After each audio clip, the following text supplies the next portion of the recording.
Adolescentes sin supervisión de sus madres, padres, representantes o responsables. RCR presenta Aquí se habla libertad con Pedro Uruchurtu.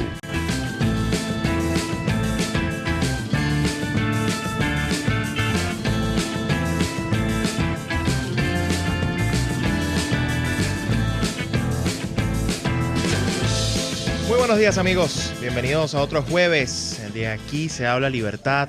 Hoy como siempre acompañándoles a través de la señal de Radio Caracas Radio 750. Y bueno, como siempre hoy en este nuevo formato que les presentamos la semana pasada, hoy siendo el segundo jueves del mes, nos acompaña Dignora Hernández, con quien conversaremos sobre la dinámica parlamentaria, pero también sobre otros temas de actualidad. Además que ya es costumbre estar con ella en esta cabina, cosa que me encanta, así que no hay ningún problema. Bienvenida, Dignora. Gracias, Pedro. Siempre es un gusto compartir contigo. Además has estado muy sonada y qué bueno además porque tu voz siempre hace falta y es muy contundente. En la dirección general de la estación nos acompaña Jaime Nestares, en la gerencia de producción Willy Zarcaya, en la producción Catherine Manzano, en los controles César Arteaga y en la conducción el día de hoy Pedro Uruchurtu y Dignora Hernández. También recuerden que nos encanta estar en contacto con ustedes, nos encanta que así como nos sintonicen también nos escriban, estén siempre en sintonía de nuestros comentarios y por supuesto también escucharlos. Así que pueden hacerlo a través del 0212-482-9750, también a través de la mensajería de texto enviando sus mensajes al 3456 que es igual a Dilo, y seguirnos por supuesto en nuestras redes sociales, en Twitter @RCR750, en Periscope @RCR750 y en www.rcr.tv, la radio que se ve ahora más que nunca. En mi Twitter personal, Uruchurtu, ¿y tu Twitter, Dinora? @Dinora Hernández. Ahí está, para que la sigan y estemos en sintonía. Así es. Tenemos un programa hoy muy completo, la verdad es que muchos temas que tocar, tenemos muchos invitados, muchas discusiones, pero por supuesto no podemos dejar de mencionar lo que es relevante, lo que es importante y lo que debería dar paso pues a todo lo que va a ser nuestra discusión el día de hoy. Hay grandes enigmas sobre lo que ocurrió, sigue ocurriendo o va a ocurrir en Barbados. Todavía tenemos grandes preguntas, muchas preguntas, creo que las vamos a seguir teniendo. Sin embargo, como lo dije en mi editorial de la semana pasada y sostengo hoy, creo que la respuesta todos también la sabemos, más allá de las preguntas que nos hagamos. Y la verdad es que parece mentira, a mí todavía me genera un profundo rechazo que sigamos gastando tiempo en algo que sabemos que no va a funcionar. ¿Cuántas veces más vamos a insistir en un camino que el régimen utiliza para ganar tiempo? Lo dijimos también la semana pasada, el régimen cada vez que necesita ese tiempo, pues muestra su supuesta máscara del diálogo y lo que hace sencillamente es ganar tiempo a costa de la vida de los venezolanos. Y yo siempre lo he dicho, que cada vez que se intenta dialogar con este régimen, en la manera como además se hace, cada vez que se sientan a dialogar con estos criminales, vuelven a matar a sus víctimas. Cada vez que se decide sentarse con los criminales y con los asesinos, esas víctimas de ese régimen vuelven a morir. Y yo creo que esa es la primera reflexión a la que debemos referirnos, porque al final, cuando uno ve lo que acaban de hacer con el cuerpo del capitán Acosta Arévalo el día de ayer, esta manera de no solamente torturar para matar, sino torturar a la familia posterior a la muerte por tortura, lo que vemos en la violencia, lo que vemos no solamente con Rufo en Táchira, lo que vemos con lo que ha pasado con cada venezolano víctima de este régimen. Y yo lo decía también la semana pasada, ¿cuántas víctimas más? Porque al final, ¿cuál es el contador? Es que esto es un contador vacío en el cual vamos a sumar y sumar y sumar víctimas para decir, wow, es que hay que desnudar la naturaleza del régimen. De verdad vamos a seguir con ese discurso. Pero ahora me preocupa además porque no solamente de cara a lo que está ocurriendo en Barbados, que por supuesto cuenta con todo nuestro rechazo, no solamente porque se ha manejado de forma poco o nada transparente, nadie ha explicado por qué son esos los actores que están allí sentados, al menos por parte de la llamada oposición. No se ha manejado transparentemente tampoco el proceso, no sabemos cuál es la agenda, pero lo más preocupante, y lo estamos viendo ahora, es nuevamente el tema electoral, recurrentemente ahora el tema electoral. Esto pareciera ser como la eterna película, uno no se cansa de ver la misma escena, Y parece que además es cada año y medio que nos vuelven a salir con la película de que hay que votar para derrotar al régimen. Y yo decía en mis redes sociales, justamente ayer yo reflexionaba, si estamos hablando de elecciones libres, yo le pregunto, elecciones libres, por ejemplo, con Rafael Ramírez y la plata que se robó. Elecciones libres con los testaferros, los bolichicos y sus negocios sucios, los titiriteros del poder, los grandes financistas de lado y lado, de toda profesión y oficio, con el narcotráfico, con las mafias. Elección libre con el ELN, con la FARC, con Hezbollah, con el terrorismo. Elección libre con los cubanos controlando prácticamente todas las estructuras del Estado y con la Fuerza Armada desmantelada. Elecciones libres con un régimen que supuestamente nos dicen además que con unas condiciones electorales mínimas es suficiente y con un nuevo CNE para que haya elecciones, pero que va a controlar todo lo demás, y también lo he dicho. Es decir, se trata entonces de que el régimen nos conceda ahí supuestamente un nuevo CNE que ni siquiera sabemos cómo va a ser ese nuevo Consejo Nacional Electoral, pero que controla todavía la DGCIM, que acaba de ser sancionada, por cierto, por el Departamento del Tesoro de los Estados Unidos tras el asesinato de el capitán Acosta Arévalo, que controla Conatel, que controla los recursos ilícitos, que no se enfrenta a la justicia. Es decir, vamos a seguir hablando de elecciones libres en ese contexto. Déjeme decirle que eso al final nunca va a ser una elección libre. Incluso en el supuesto de que la alternativa democrática ganara ese proceso electoral, déjeme decirle que con la plata del narcotráfico, con la plata que se han robado señores como Rafael Ramírez, con estos grupos delictivos tomando el control del territorio, déjeme decirles que no solamente es que pueden volver a ganar en otro proceso posterior, o que pueden desestabilizar al gobierno democráticamente electo en unas condiciones todavía dudosas y que yo creo hoy improbables, porque hay que entender además que estamos hablando de mafias. Pero es que aún en el hipotético caso es de ganar, de tener una victoria electoral, la victoria política va a ser muy compleja por no haber derrotado a los criminales primero.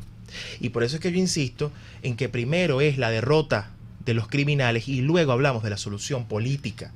Porque de lo contrario, creer que la solución política pasa por incluir a las mafias termina haciendo que la política sea mafiosa. Va a terminar siendo mafiosa la política. Y mucha gente se dirá, es que eso es improbable porque es que el mundo no lo va a permitir. Déjeme decirle algo, querido oyente. En Nicaragua y en Rusia pasó. En Nicaragua se intentó una transición, digamos, simulada, en la que supuestamente había garantías democráticas, pero se dejó al sandinismo con todos sus recursos y todo lo que habían hecho de sus actividades delictivas y de sus crímenes. Acto posterior, ¿quién llega al poder? Daniel Ortega, años después. Y miren qué es Nicaragua hoy. Ni hablar de lo que pasó en Rusia después de la caída de la Unión Soviética y todo lo que significó el reacomodo de las mafias. Aquellas mafias soviéticas que luego pues se volvieron parte del sistema de la nomenclatura, que se democratizaron, pero terminaron siendo no más que hoy lo que es el gobierno del señor Vladimir Putin. Entonces, es muy peligroso porque al final son muchos hilos que se están moviendo. Y la realidad es que ya a esta altura, hablar de elecciones libres en Venezuela no tiene que ver ni siquiera con las condiciones, con las mejores condiciones posibles. El debate hoy sobre una elección libre en Venezuela no tiene que ver con la mejor condición posible para que haya elecciones en este país. Tiene que ver con los actores involucrados en esa elección. Entonces, la pregunta es, ¿el país se va a calar que le digan, no, vamos a ir a un nuevo CNE, vamos a ir a un nuevo proceso? Primero, yo no lo veo, y no lo veo porque es un régimen criminal, lo hemos dicho hasta el cansancio, son mafiosos en el poder. La gente piensa que lo que está sentado en Barbados es el régimen en conjunto. Y son muchos grupos, son muchas mafias. Y el problema es que todos sabemos que se trata de derrotar a los criminales para llegar a la transición que va a poner orden, que va a permitir las elecciones libres. Nunca antes. Entonces, la realidad es que seguir creyendo que en ese supuesto improbable nuevo gobierno electo habrá paz para una democratización del país, cuando en realidad las mafias se van a quedar tutelando a ese nuevo gobierno democrático hipotético, porque, insisto, hoy yo no veo las elecciones, no las veo posibles. El régimen yo no los veo honestamente. Además, ¿qué tiene que ser hoy el régimen? Si la propia fuerza democrática y la propia oposición ha mostrado debilidad frente a los argumentos del régimen. ¿Qué condiciones tiene para ceder? No tiene. Entonces, al final, seguir creyendo que los criminales no van a volver al poder en caso de que las fuerzas democráticas ganen esa elección sin haber sido derrotadas esas mafias y esos criminales, pues sencillamente déjeme decirle que con la plata y con lo que significan sus redes criminales en todo el hemisferio intra y extracontinental, como es el Foro de Sao Paulo, que en 2 semanas lo vamos a tener pues rampante en nuestro país reunido, pues déjeme decirle que corremos el riesgo no solamente de perder al país definitivamente. Entonces, la gran reflexión es que, y con esto quiero cerrar, dejar a las mafias trabajar impunemente y volverlas parte de la solución política hacen que la política termine por volverse mafiosa. Así que el cambio tiene que ser de raíz. No hay otra posibilidad de que en Venezuela haya un cambio político si primero no se derrotan a las mafias y luego hablamos de la solución política. Porque de lo contrario, la política, sí, lo repito, va a terminar siendo mafiosa. Dignora.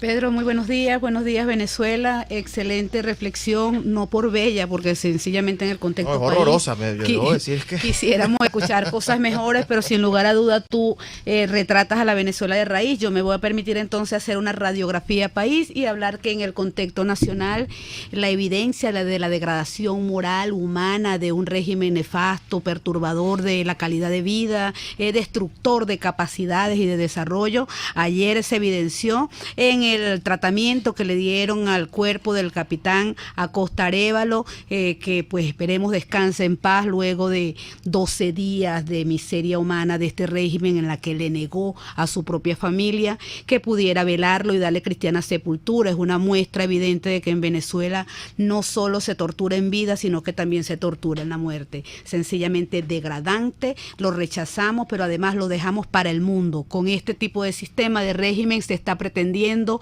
negociar, conversar y llegar a elecciones. Queda claro entonces que una elección con la mafia solamente será para elegir el nuevo capo, sin lugar a dudas.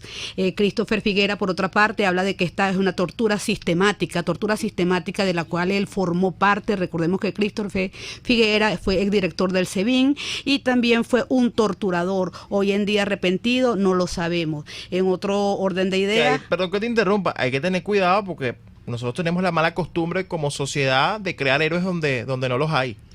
Sí, sin lugar a dudas, por eso lo señalo, lo dejo claro que el señor Christopher también tiene que rendir cuentas ante la justicia venezolana.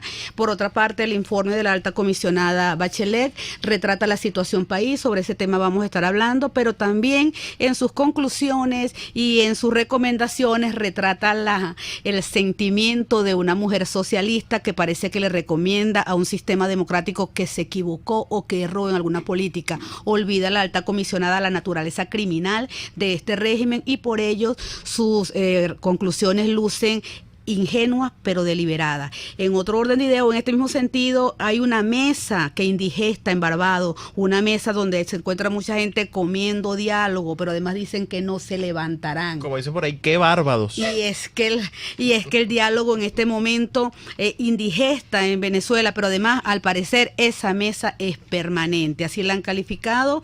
Sin embargo, nos dicen las personas que en este momento dicen representar a la oposición venezolana en esa mesa, que están jugando en todos los tableros. Les recordamos que al parecer juega en todos los tableros menos en uno, en el 233, en acometer actos de gobierno, en recuperar el monopolio de la fuerza y ejercer la presidencia de la República. Se hablan pues en esta mesa de elecciones libres, no puede haber elecciones libres cuando el interlocutor es un mafioso y Diosdado lo dejó claro ayer, serán elecciones con mazo.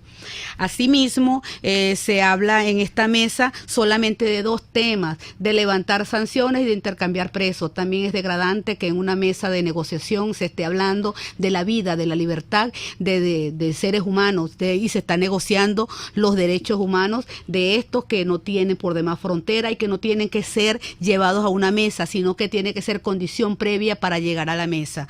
Tenemos entre muchas noticias que el éxodo de los niños de venezolanos que ahora son inscritos en otros colegios que no conocerán quizá la historia patria de Venezuela porque están siendo inscritos en Buenos Aires, en Perú, para su nuevo año escolar. Esto sin lugar a duda como educadora me afecta profundamente, pues finalmente para recordar que el monopolio de la fuerza en este momento sigue en manos de criminales y no es solamente Maduro, es Maduro y las mafias. A 2 años próximo del 16 de julio de la gesta democrática siguen vigentes las 3 preguntas. ¿Cree usted en la Asamblea Nacional Constituyente? La respuesta es no. Dijeron 7.5 millones de venezolanos y sin embargo eligen gobernadores y alcaldes y los juramentan ante la Asamblea Nacional Constituyente. La fracción 16 de julio seguirá elevando la voz en la Asamblea Nacional hasta tanto se restituya el hilo democrático y constitucional y se recupere el monopolio de la fuerza. Por eso que seguimos insistiendo que se debatan mecanismos como el TIAR, el R2P y el 187, porque a un régimen que arremete con la fuerza hay que mostrarle fuerza. Yo estoy completamente de acuerdo con lo que tú acabas de decir, Dignora. Yo debo decir, retomando este tema de la elección libre, que además a mí eso me causa río, elección libre, sabiendo todo el entramado criminal y además el régimen que está, digamos, usurpando el poder. Pero yo lo decía, lógicamente, tú, yo, los venezolanos, desearíamos una solución electoral ya, donde todos podamos elegir y salir de esto por una vía electoral. Todo lo quisiéramos. Eso es lo más fácil, es lo menos costoso e incluso es lo más democráticamente hablando, para quienes defendemos la democracia, lo más correcto. El problema es que esto ya no es un asunto de lo deseable, es un asunto de lo posible. Así y resulta que ya hoy lo único posible es la derrota por vía de la fuerza de estos señores. Porque de lo contrario no va a haber nunca va a haber elecciones libres en Venezuela. Pero además, Pedro, recordemos que es la 5ª edición de un diálogo. Si fuera el primer diálogo. Y quieren que... No, y con segunda parte, porque Noruega y Oslo y además es permanente. Con múltiples ya escalas, lo exacto. Ya lo dijeron, Tienen que respondernos. ¿Qué llaman eso de mesa permanente? ¿Cómo es eso que un diálogo permanente? O sea, vamos a seguir jugando con el tiempo de los venezolanos. Lo decía al comienzo, cada vez que se sientan a dialogar con los criminales vuelven a matar a sus víctimas. Pero las matan y las rematan, pero además están matando y condenan a muerte a otros venezolanos y a nuevos venezolanos. Entonces, ¿de qué estamos hablando? Y lo mismo lo decíamos también ayer, un tuitero, no voy a decir su nombre porque parte de su nombre es una palabra indebida para esta hora del programa, pero decía, al final no puede haber cese de la usurpación si usted va a una elección con el que usurpa. Eso es como que usted hoy lo roben y mañana le compre al ladrón porque le está revendiendo con descuento. Esas son las contradicciones, no Pedro. De hecho, no puede cesar la usurpación a un régimen que te muestra fuerza ofreciéndole un café en Barbados. Si eres tú el que ofrece, porque además también por allí, a manera de ejercicio, también hay que ver quién está pagando todo lo de Barbados, porque entendemos que la Asamblea Nacional por lo menos no ejecuta ningún presupuesto porque según el régimen está en desacato y allá hay diputados de la Asamblea Nacional. Pero más allá de eso, el que está financiando esto es el régimen. Si es el régimen es porque le conviene. Exactamente. Al final, bueno, yo creo que más allá del tiempo perdido, una vez más, creo que los venezolanos afortunadamente hemos aprendido la lección y no nos dejamos engañar con cuentos. Tiempo perdido para Venezuela, pero tiempo ganado para las mafias. Y para el régimen. Así es. Tenemos en línea a nuestra invitada especial de todos los jueves, Antonella Martí, desde Argentina. La venezolana, la argentina más venezolana y la venezolana más argentina, yo siempre le digo, pero además siempre lúcida, clara y siempre una gran aliada, porque además siempre nos ubica, ¿no?, en estos debates, sobre todo en lo ideológico, entre el socialismo y la libertad, ¿no?, y para dónde agarrar, pero además es importante saber de cara lo que está ocurriendo en Argentina, porque hay que decirlo, Argentina está en riesgo, y aprovechando que aquí viene el foro de Sao Paulo y se va a reunir acá, parte del plan es cómo desestabilizar a los países de la región, no solamente Colombia, sino por supuesto Argentina, que es la próxima batalla a vencer electoralmente hablando, importante para ellos. Así que vamos a recibirla y conversar con ella un poquito sobre estas cosas. Bienvenida, mi querida Antonella, gracias por estar con nosotros. Buenos días, querido Pedro, buenos días, Dignora. Un abrazo, como Antonella. Siempre estar acá y formar parte de este espacio, gracias a ustedes. No, a ti siempre. Antonella, antes de preguntarte cómo está Argentina, y cómo ves la cosa en Argentina, tú como, por supuesto, argentina, aunque venezolana asimilada, un poco a tu lectura a partir de todo esto, luego del diálogo. Hace una semana hablábamos, justamente después de mi editorial, y le pedíamos y exigíamos, increpábamos al presidente encargado que no se desviara hacia la ruta de Barbados. Ya vimos lo que pasó. Hoy, ¿qué le decimos al país? Bueno, evidentemente es claro el rumbo que está siguiendo el gobierno interino de Juan Guaidó. Es claro que se sigue insistiendo en esta cuestión del diálogo, de la negociación, de las elecciones. Yo escuchaba también ayer un video de Diosdado Cabello donde él hablaba claramente de que a Nicolás Maduro le quedaban 5 años de un supuesto gobierno para ellos, ¿no? Pero que no iba a haber ninguna elección, que no iba a haber ninguna negociación. Entonces, hay una cuestión que a uno como latinoamericano, a mí también como argentina, nos deja un sabor amargo todo esto, ¿no? Porque vemos que se está jugando, como bien vos decías, Pedro, con el tiempo de los venezolanos, con la vida de los venezolanos. Esta cuestión de ir a un diálogo, si ya se ha insistido tantas veces, 5, 6, 7 veces, ¿cuántas veces más se va a insistir en un mecanismo que no funciona? Y además, ¿con quién se dialoga? Si se dialoga con una mafia, ¿con qué amigos de esta mafia se dialoga? No se termina de comprender, digamos, este proceso, y además no es transparente, no hay transparencia en este proceso. Y ya van meses de un mismo mecanismo que evidentemente ha fracasado. Nosotros desde Argentina, como latinoamericanos, desde afuera de Venezuela, sin vivir día a día, digamos, directamente en carne propia este proceso, nosotros vemos que esto está fracasando, evidentemente. Es algo que no se ha logrado ir más allá. O sea, si todavía se sigue hablando de una negociación y las otras partes están cambiando el nivel de discursiva y no se termina de entender lo que está pasando ahí, ¿no? No hay transparencia. Yo creo que... Bueno, hay que decir que fracasan, pero para el régimen no. El régimen le conviene. El régimen no, el régimen es un éxito. Le hacen el mismo juego desde hace años al régimen, y eso es lo que ha mantenido, yo creo, a mi manera de ver, lo que ha mantenido al régimen en el lugar en el que está, y lo ha potenciado cada vez más. O sea, si uno lo oxigena, si uno juega, si uno le hace el juego a este mecanismo del régimen, bueno, terminan siendo al final no una oposición, sino misma parte, digamos, de todo ese status quo, ¿no? Yo creo que lo veo así. Así es. Ahora, Antonella, yendo a Argentina, porque nos preocupa, como nos debe preocupar a todos los latinoamericanos, que se reúne el Foro de Sao Paulo en 2 semanas en Caracas. Nos preocupa que allí, obviamente, sabemos que detrás de esta intención hay digamos, unos intereses muy oscuros en términos del poder en América Latina. Necesitan repotenciarse, y desde luego sabemos que Argentina para ellos vuelve a ser un punto importante, ¿no? Y entendemos el riesgo que significa esto, pues no solamente el retroceso, porque además la llegada de estos señores otra vez al poder en Argentina significaría que no lo van a entregar más nunca. ¿Cómo estás viendo tú la situación en Argentina para quienes nos escuchan en Venezuela, y por qué es importante desde ya? Es más, creo que ya vamos tarde, pero desde este momento oponernos y prender las alarmas, como decimos acá, sobre lo que puede ocurrir en el hemisferio completo con esta amenaza del Foro de Sao Paulo. Mira, yo creo que en términos ideológicos, culturales, educativos, no es solamente la cuestión del kirchnerismo lo que debe alertar a América Latina y a Venezuela, sino también lo previo, que es el peronismo, la base ideológica de todo este proyecto populista en nuestro país, en Argentina, que ya lleva 70 años, que se proponen las mismas ideas, las mismas políticas públicas una y otra vez, y donde si el peronismo no gobierna, el país se vuelve ingobernable de alguna manera, ¿no? Entonces tenemos en los argentinos, ¿no?, esta cosa de que lamentablemente muchos se han enamorado de lo que fracasa una y otra vez. Llevamos 70 años de una misma ideología, del mismo peronismo, de una misma figura mesiánica, de este caudillo, de esta idea de un Estado inmenso que nos va a venir a resolver los problemas, un Estado subsidiario, paternalista. Y yo creo que los argentinos no pudimos salir de eso, tendríamos que haberlo hecho, y por eso es que hoy estamos en un limbo político absoluto, hace décadas.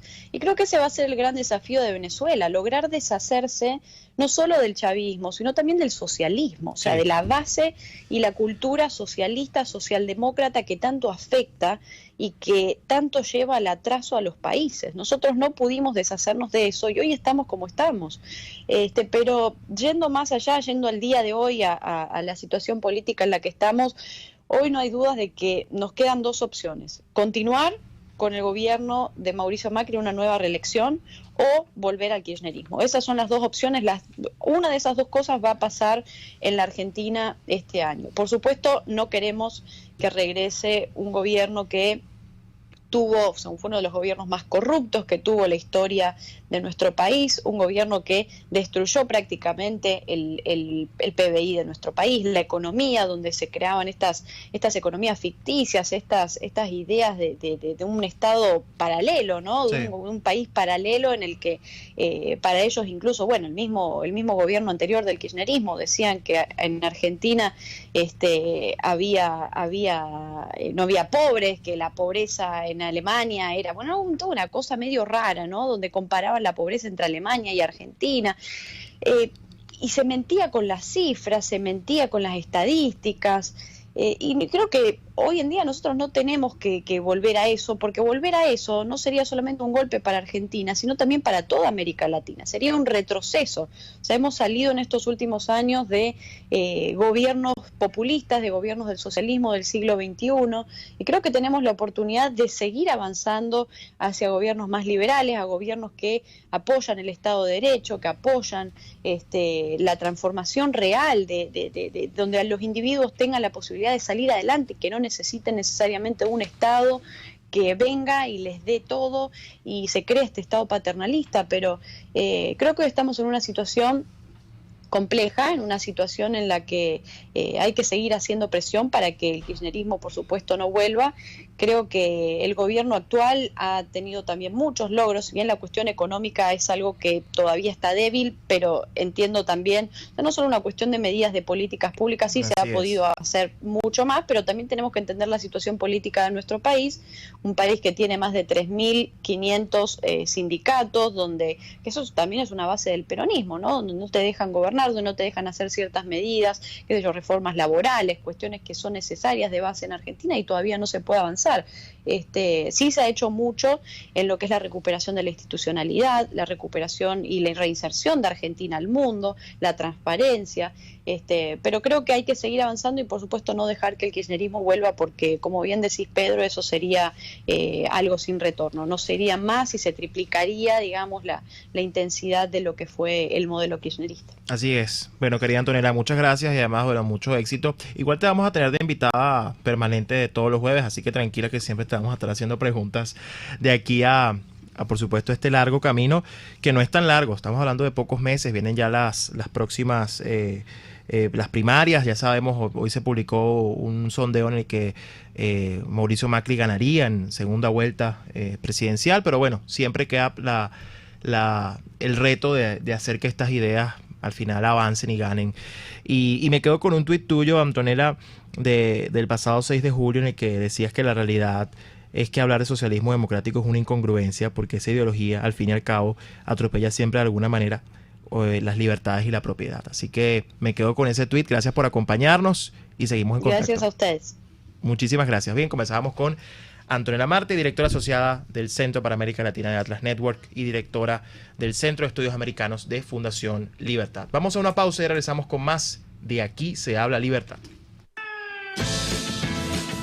Usted escucha Aquí se habla libertad con Pedro Urruchurtu. Síganos en Twitter en @RCR750, la radio que se ve. Puedes seguirnos en nuestras redes sociales.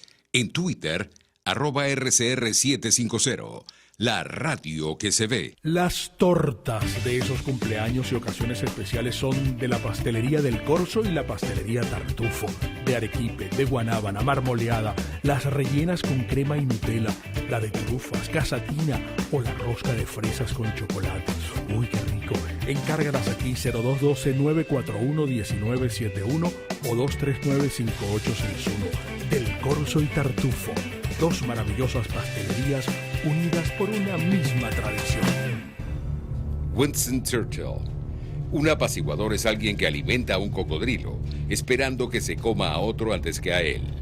Puedes seguir nuestra programación a través de rcr.tv, la radio que se ve. Informe RCR presenta titulares. El Departamento del Tesoro de Estados Unidos sancionó a la directiva de la DGCIM Ángel Medina, presidente del Parlatino, capítulo Venezuela, y dirigente de Primero Justicia, destacó que es incalificable lo que hicieron los funcionarios de Nicolás Maduro con el cuerpo del capitán de fragata Rafael Acosta Arévalo.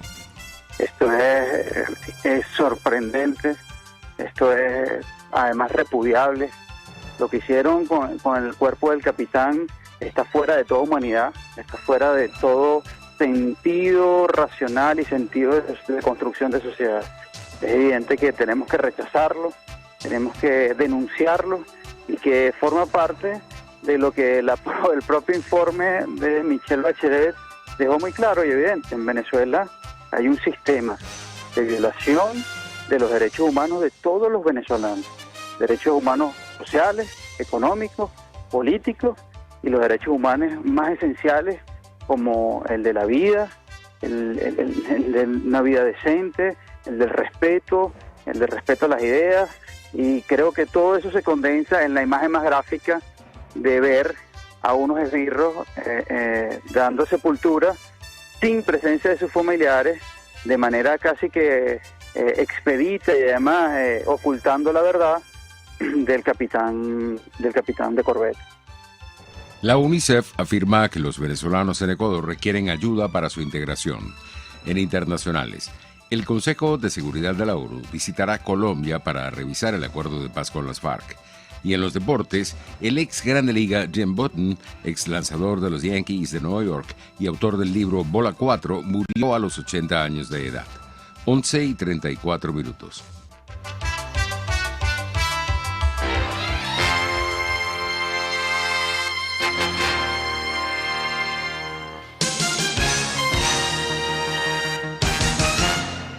¿Te gusta lo natural? Tu Cocada Express El Paraíso. Allí podrás disfrutar y degustar los beneficios del coco, agua de coco, aceite, helados, dulces y la mejor cocada de Caracas. Con los toppings de tu elección. Estamos en la avenida Páez del Paraíso, frente al Parque Naciones Unidas. Síguenos, @Tu Cocada Express. Tu Cocada Express El Paraíso. Como tú la quieras. ¿Eres pintor, escultor, tallas en madera o te dedicas a las artes plásticas? En Ávila Gallery recibimos tu obra y le damos el trato que te mereces. Estamos en el lobby del Hotel Ávila de San Bernardino. Síguenos por @Ávila Gallery 1 o llámanos al 0414-127-4060. Ávila Gallery, tu centro de arte moderna. En RCR somos vanguardia. Toda la programación de tu RCR también la puedes seguir a través de la internet. Audio y video en tiempo real.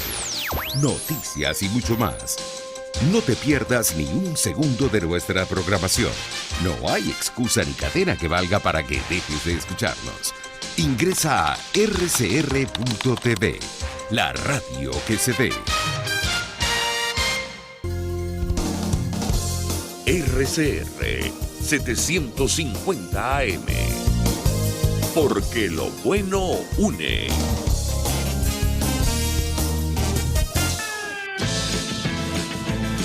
Les estamos presentando Aquí se habla libertad con Pedro Urruchurtu por rcr.tv, la radio que se ve. Bien, de regreso en Aquí se habla libertad. Estamos pues conversando sobre varios temas. Me honra mucho tener en línea, además, a una de las personas que más sigo, no solamente en redes, sino que además me parece que es brillante y además porque sin ser política, sino ciudadana, hace unas maravillosas reflexiones. Además, con toda su experiencia, además se nota que disfruta el estudio del arte, el estudio de la historia, y pues todo eso lo mueve y lo mezcla de una manera tan particular que pues hace unos análisis brillantes y además promueve el arte y la cultura desde una perspectiva crítica, como al final todos los ciudadanos debemos al final ser críticos. Así que me complace mucho recibir a Clara Machado, quien, bueno, entre otras cosas, es promotora, ensayista, además egresada de la Facultad de Literatura, Ciencia y Artes de la Universidad de Michigan. Así que gracias por acompañarnos, Clara. Gracias a ti, Pedro. Qué lindas palabras, de verdad. No, humildemente agradecida. Yo, bueno, simplemente me dedico a estudiar, de verdad, muchísimas gracias. No, gracias a ti. Gracias a ti. Sí. Clara, hola. Soy Dinora Hernández. ¿Cómo estás? ¿Cómo te ha ido? Dignora, bueno, muy bien, gracias, de verdad feliz de estar aquí, honrada de estar con ustedes, unos luchadores que los admiro tanto, de verdad siempre los sigo, los apoyo. Bueno, como dice Pedro, ¿no? Como ciudadana y como... Bueno, yo soy una fiel creyente en el poder de la lectura y la cultura para el desarrollo de pensamiento crítico como fuerza de transformación de la sociedad. Enhorabuena, Clara. Clara, nos acompaña también una ciudadana de primera línea. Está con nosotros la doctora Teresa Albanes, abogado y directora de UNICEF para América Latina por una década y expresidenta de aquella comisión electoral de la otrora Mesa de la Unidad. Y exministra de la Familia, además. Está con nosotros, doctora, bienvenida. Solo los años dan ese crédito. Gracias por acompañarnos también. Bueno, estamos muy contentos de tenerlas ambas. Comienzo contigo, Clara, porque en los últimos días particularmente has colocado en Twitter, que es donde más compartimos contigo, dos maravillosos hilos. Uno dedicado al apaciguamiento y lo que significó para Europa haber apostado a esa opción luego de haber entendido que era una decisión errada y que todo lo que se pudo haber evitado, ¿no? Desde esa perspectiva, pero luego también el que ponías, y además estoy completamente de acuerdo contigo, esta manía de querer decir cada vez que sale alguna cifra reveladora o un informe revelador como el de la alta comisionada para los derechos humanos o lo que sea, de decir que se desnuda al régimen, ¿no? Pareciera que lo hemos desnudado tantas veces que ya no sabe si le queda piel, porque al final ni ropa, porque lo desnudas y al final es como lo obvio, ¿no? O sea, lo sigues desnudando, sí, pero no termina de pasar nada más allá de la denuncia, ¿no? Y creer que el informe por sí solo logra algo, ¿no? Más allá de lo contundente que puede ser. Entonces quería comenzar contigo un poco de tu reflexión, uniendo esas dos perspectivas. ¿Qué le decimos hoy a los venezolanos? Porque los venezolanos además tienen muchísimas preguntas sobre bueno, qué es lo que está pasando y precisamente los eternos errores en el diagnóstico y en la acción nos han llevado a este laberinto que para muchos ha sido un laberinto sin salida. Claro. Mira, fíjate, bueno, una de las cosas como tú puedes ver, yo desde hace muchísimo tiempo vengo estudiando el siglo XX y es una cosa que viene mucho de familia porque mi papá, que ya tiene 88 años, me insistió mucho toda la vida en que nosotros como generación tenemos que aprender las lecciones del siglo XX. Y una de esas lecciones fue cómo el mundo manejó, sobre todo el mundo democrático, una amenaza como fue el nazismo y Hitler y cómo llegó la Segunda Guerra Mundial. De allí que además hoy en día siguen saliendo distintos análisis basados en documentos y documentos que se van encontrando que nos ayudan a entender mejor qué fue lo que pasó. Y yo siento cuando a mí algo me angustia del presente, yo siempre busco en la historia y eso me da un anclaje. No necesariamente me da tranquilidad, pero sí me da un anclaje. No quiere decir que la situación es exactamente igual, pero sí nos ayuda a entender mejor y a tomar una posición basada en evidencia y no nada más en lo que sentimos o en lo que creemos percibir. Entonces, por eso yo hago esos hilos hablando del apaciguamiento, porque además el apaciguamiento fue una estrategia que utilizaron sobre todo los franceses y los ingleses con Hitler y que no funcionó. Ahora, hay que tomar en cuenta algo. Esa estrategia estuvo ahí unos años y después no hubo más remedio que hacerla a un lado. Y pareciera que en el caso de Venezuela eso no sucede. Es como decías en el otro hilo, pues pareciera que sigue habiendo una corriente muy fuerte que quiere como seguir atándonos a la idea de que se puede apaciguar a un dictador y el problema es que terminas apaciguando al pueblo o a los ciudadanos, para usar una palabra menos dañada, ¿no? Pero terminas apaciguando a los ciudadanos. ¿Por qué? Porque cuando tú elevas la esperanza y dices, ahora sí lo vamos a desnudar, ahora sí nos van a creer y después eso se derrumba, te queda una sensación o unos sentimientos tan profundos de tristeza y de soledad que eventualmente terminas por apaciguarte y por dejar de luchar. Y esa es una de las cosas que a mí más me preocupa que nos llegue a suceder a los venezolanos, porque cuando vienen estos diálogos, yo comparto esa misma sensación de tristeza y de aislamiento, es decir, ¿por qué no nos escuchan? ¿Por qué no escuchan a la historia? ¿Por qué está pasando esto que ya sabemos que no lleva a nada? Entonces, lo que he tratado de hacer con estos hilos y reviviendo la historia y compartiendo todas estas investigaciones que hago es ayudarnos a todos a encontrar un anclaje, y la otra es que el foco de la esperanza no lo podemos poner en los políticos, sino nuestra propia inteligencia, nuestro propio criterio, nuestro propio discernimiento.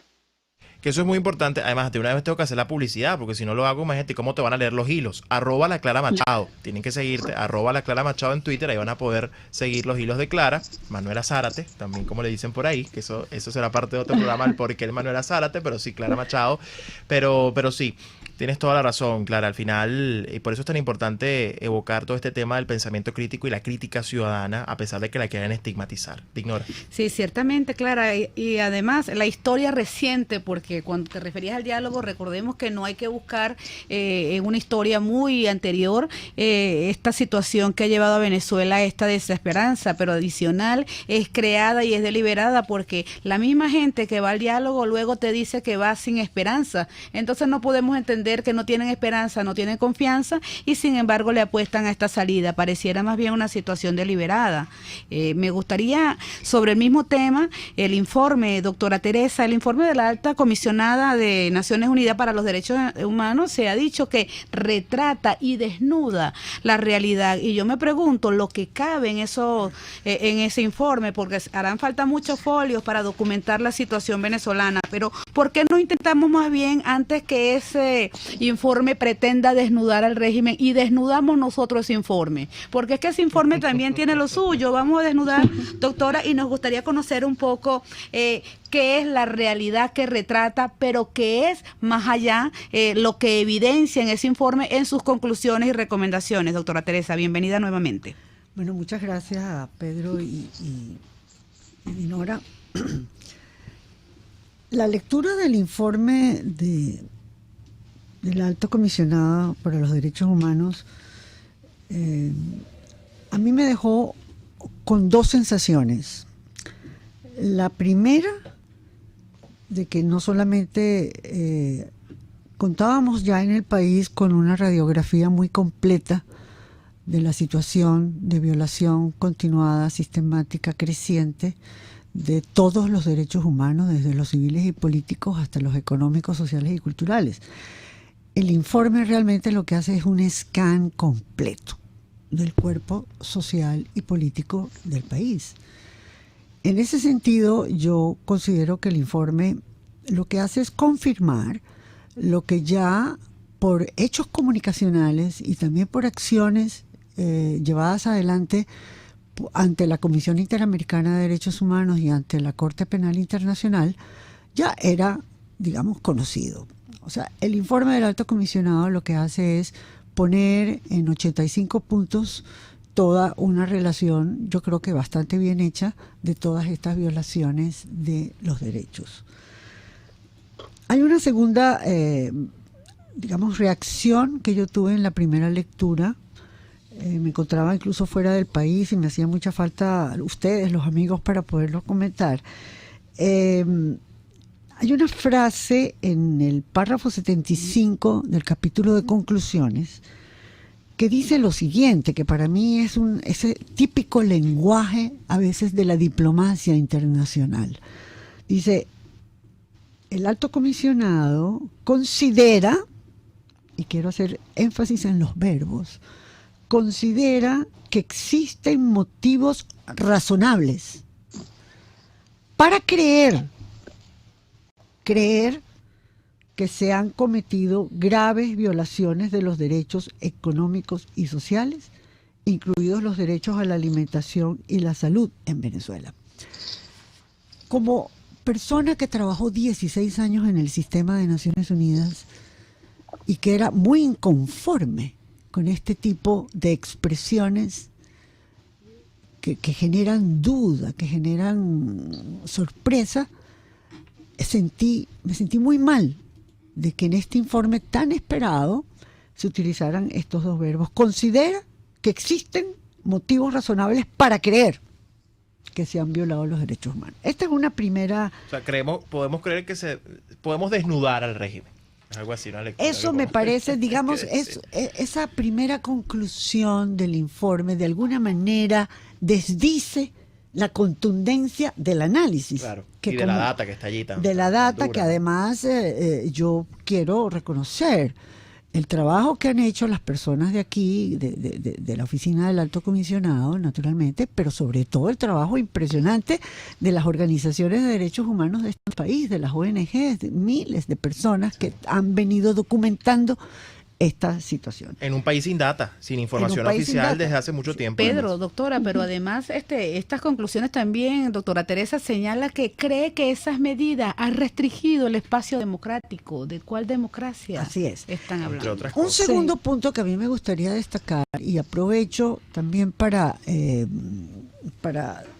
señalar la importante colaboración, que en este sentido, el importante aporte que ha hecho el doctor Alan Randolph Brewer, que ha escrito un informe, es decir, un comentario exhaustivo sobre el informe. Quizás lo más importante de lo que dice el doctor Brewer en su informe es lo siguiente. Dice, en sí mismo, el informe constituye un desahucio al régimen, es decir, una notificación formal de que se debe desalojar el poder en Venezuela y pronto, es más, de inmediato. Esto en frases del doctor Brewer, quien es conocido pues como un académico y que naturalmente como buen académico, y Clara lo sabe, tiene cierto control muy específico de las palabras, es muy importante.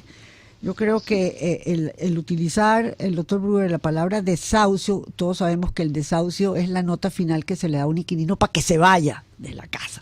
Que además es un cambio muy significativo en términos del tratamiento hacia el régimen y hacia el mismo informe. Así es. Porque no es lo mismo decir por, no sé, 90ª vez que el informe que un determinado informe desnuda las atrocidades de un régimen, y otra cosa es decir que ya este informe lo que debería servir es para terminar de decir al mundo, mira, vale, se tienen que ir, o sea, son Claro, unos criminales. Pero Pedro, doctora, ¿y cómo se desahucia entonces por un automatismo, nada más con el informe? Porque en las recomendaciones vemos también, doctora, que los verbos son adopte medidas, investigue, detenga y condene, disuelva y establezca, restablezca, acepte y facilite, publique cifras y asigne recursos transparentes.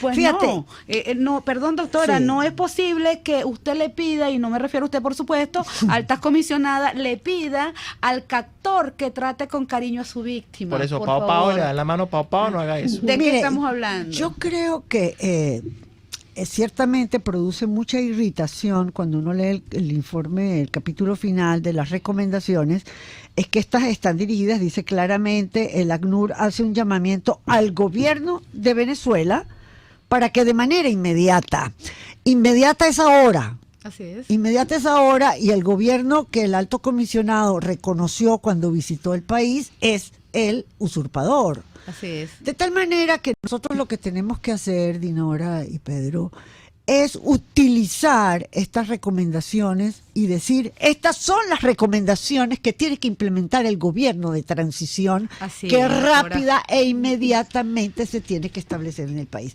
Esta es la carretilla que le pasa el alto comisionado de los derechos humanos al gobierno, que de forma inmediata debe asumir. Y esa es al final la gran conclusión a la que debe llevarnos el informe. Es decir, no es pretender que esto se va a resolver en Barbados, en unas mesas, vamos qué bueno el informe porque desnuda el régimen. No, es la herramienta política que el informe te da, no solamente para terminar de decir que hay que salir de este régimen cuanto antes, porque evidentemente nos está matando sistemáticamente y está acabando con nuestros derechos en todo sentido, sino que además es la hoja de ruta para un gobierno de transición. Tenemos que ir a una pausa, pero al regreso, para cerrar, quiero cerrar con la doctora Albáñez, por supuesto, sus reflexiones sobre este tema, y también quiero hacer una última pregunta a Clara, pero se la voy a hacer al regreso de la pausa. Ya regresamos. Usted escucha Aquí se habla libertad con Pedro Urruchurtu. Síganos en Twitter en @RCR750, la radio que se ve. Sintonícenos a través de Periscope, @RCR750, la radio que se ve. Para tus celebraciones privadas, familiares, laborales o de graduación, te recomiendo el restaurante Lon Low. Acércate y pide tu presupuesto y ponle música, decoración, pasapalos, comida y más a tu celebración. Acércate y coordina para que tu celebración sea inolvidable y degustes exquisitos platos nacionales e internacionales. Avenida Teresa de la Parra en Santa Mónica, calle Rufino Blanco Fombona a la derecha después del centro comercial. Bar restaurante Lon Low, poquito, pero sabroso. Les estamos presentando Aquí se habla libertad con Pedro Urruchurtu por rcr.tv, la radio que se ve. Estamos de regreso en Aquí se habla libertad. Seguimos en línea con Clara Machado, que nos acompaña. Además que le agradecemos porque su primera reflexión con la que comenzamos su entrevista pues fue muy acertada. Clara, ya en los minutos finales del programa quisiera preguntarte desde tu experiencia y sobre todo para el que nos está escuchando, ¿no? Porque tú muy bien tocas el tema de plantearnos y crearnos esa visión crítica, ese planteamiento crítico ante todo y no tanto anclado en la política, sino en nuestros propios valores, ¿no? Pero ¿qué consejo tú le das a quienes nos escuchan para precisamente trabajar en esto y qué referencias, más allá de lo histórico, más allá de ese anclaje en el siglo XX para encontrar muchas respuestas? ¿Cuál es tu mensaje hacia esa gente que está buscando hoy precisamente hacia dónde mirar, ¿no? Y que puede encontrar allí un refugio importante? Mira, yo creo que lo que nosotros debemos buscar ahora es pensar cómo nacieron las democracias que nosotros más admiramos. Yo ahorita estoy trabajando en una cosa que llamo breve historia de la democracia, porque es muy difícil, primero, uno no puede amar o querer algo que uno no conoce. Y a mí ha sido mi experiencia que de pronto sentí que yo no entendía bien este sistema que tanto decimos querer que vuelva, querer preservar, y que es bastante complejo. Entonces, el ciudadano de hoy, yo siento que, y me incluyo como ese ciudadano de hoy, tenemos todos que reeducarnos en democracia y reeducarnos como ciudadanos. O sea, tenemos que aprenderlo desde cero. Y mi consejo sería justamente tratar de buscar cómo nacieron esas democracias como la francesa, como la de Estados Unidos, o sea, cuáles eran sus valores, cuál fue su proceso, cómo salieron adelante, para nosotros poder también entendernos y asimilarlos a nuestra identidad y a nuestra cosmovisión y nuestra manera de ver las cosas. Y siento un poco también escuchando a la doctora Albane, que justamente pues ver la relación del mundo con cosas como este informe, con cómo podemos utilizarlo como cartilla para el futuro, para un próximo gobierno. Yo creo que también es muy importante verlo justamente como una oportunidad para reflexionar sobre cuáles son los valores que nosotros queremos para nuestro futuro país, porque no se trata nada más de leyes, de instituciones ni de acuerdos políticos. Todo empieza por los valores, los principios. Y por eso es que es tan importante, sé que no nos va a dar tiempo, pero por eso también es tan importante recuperar valores como la integridad y no permitir que la idea de que tenemos que ser corruptos porque sí, así son los políticos, sea algo que nos siga ganando terreno. Entonces, ese es mi consejo, es ir hacia el pasado, ver cómo lo hicieron otros y apropiarnos de esos métodos que ya han sido exitosos. Muchísimas gracias, Clara. Me quedo con una frase además. Las grandes batallas de la humanidad las ha ganado quien se atrevió a escribir lo que sentía y lo que pensaba. Gracias por acompañarnos y sigue así que te vamos a seguir leyendo. Rápidamente, no, a ti. Rápidamente, doctor Albane, nos tenemos ya que despedir, pero sus reflexiones finales sobre todo de cara a lo que hay que hacer con este informe, porque creo que el informe es lo suficientemente lapidario como para seguir insistiendo en que hay que seguir documentando. Ya todo el mundo sabe, porque además este informe le va a dar la vuelta al mundo, ya la está dando. Ya está dando. ¿Qué hacemos? Mire, yo creo que todavía no he escuchado en las conversaciones y en los diálogos que se han tenido sobre este informe, y eso lo voy a decir yo hoy, el informe pone de manifiesto, de bulto, que estamos en un estado fallido, en un estado donde hay crimen organizado, donde hay mafias activas, donde hay cleptocracia y corrupción en el sistema institucional, en la administración pública, en el sistema de justicia, y que ese Estado, como lo señala el informe, se ha visto totalmente incapacitado para atender sus compromisos públicos, que son la defensa y la seguridad de la nación y de su población. De tal manera que este informe le abre la puerta a la necesaria cooperación externa, a cooperación internacional. Ya los estados no pueden ocultar y no pueden soslayar más su obligación de proteger a un estado que está donde se cometen delitos de lesa humanidad.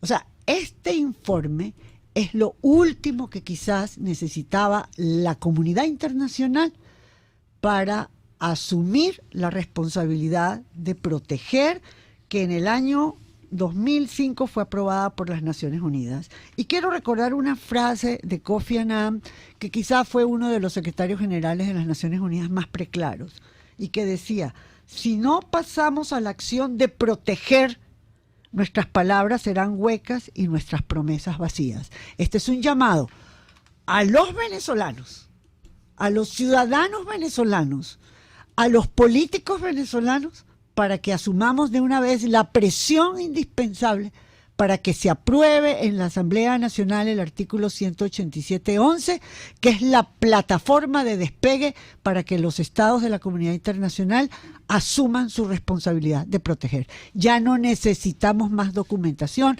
ya no necesitamos más radiografías ni scan. El informe del Alto Comisionado de las Naciones Unidas es suficiente ya frente a todo lo que ya teníamos depositado en los organismos internacionales para llamar a la acción.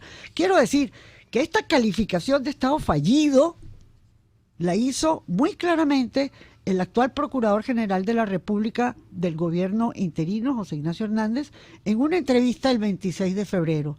Y dijo: si no hay fuerza armada que pueda garantizar la seguridad y defensa de la nación, es necesaria la cooperación militar externa. Así es. Bueno, tenemos que despedir, Teresa. Te ignora. Sí, finalmente, entonces no es lo que diga el informe de la Alta Comisionada para los Derechos Humanos, es lo que se hace, lo que se hará con ese informe, lo que marcará la diferencia. Recordemos también que no se trata de un régimen que cometió delitos, sino que está en flagrancia y está cometiendo delitos de lesa humanidad en este momento. De manera que mecanismos como el TIAR, el 187 y la responsabilidad de proteger le aplican fuerza a un régimen que somete por la fuerza. También el que dice la verdad factual, cuando se adentra en el terreno político y se identifica con algún interés parcial y con algún grupo de poder, compromete la única cualidad que podría hacer que su verdad fuera plausible: su veracidad garantizada por la imparcialidad, la integridad y la independencia. Hannah Arendt en La Verdad y Mentira en la Política. Gracias por sintonizarnos. Nos escuchamos la semana que viene en otro Aquí se habla libertad. Chao, chao. RCR presentó Aquí se habla libertad con Pedro Uruchurtu.